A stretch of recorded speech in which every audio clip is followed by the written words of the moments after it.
তো আল্লাহ গল্প কেন বললেন কোরআনে, এবং শ্রেষ্ঠ গল্প করে আল্লাহ তাআলা স্টেটমেন্ট দিলেন আহসানাল কসাস, সবচেয়ে শ্রেষ্ঠ গল্প ইউসুফের গল্প। কারণ কি?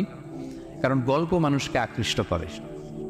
মানে নবী, আপনি তো পাগল হয়ে যাবে ওদের পিছনে ঘুরতে ঘুরতে, ওরা ঈমান আনে না কেন, ওরা জান্নাতি হবে না কেন, এত পেরেশান তো হওয়ার দরকার নাই। আপনার কাজ শুধু পৌঁছে দেওয়া। হেদায়েত দেয়া না দেয়ার মালিক কে? আল্লাহ। সূরা ইউসুফ হচ্ছে কোরআনের সবচাইতে শ্রেষ্ঠতম গল্প। এই পৃথিবীতে যত গল্প হতে পারে, আপনারা রবীন্দ্রনাথ পড়েছেন, আপনারা বঙ্কিমচন্দ্র চট্টোপাধ্যায় পড়েছেন, আপনারা কেউ শেক্সপিয়ার পড়েছেন, আপনারা গোটা বিশ্বের বড় বড় সাহিত্যিকদের বই পড়েছেন। যত সাহিত্য হতে পারে, যত স্টোরি হতে পারে, যত গল্প হতে পারে, এমনকি কোরআনের অন্যান্য গল্পগুলোর চেয়েও এটা শ্রেষ্ঠ, অনন্য, অনবদ্য, আনপ্যারালাল।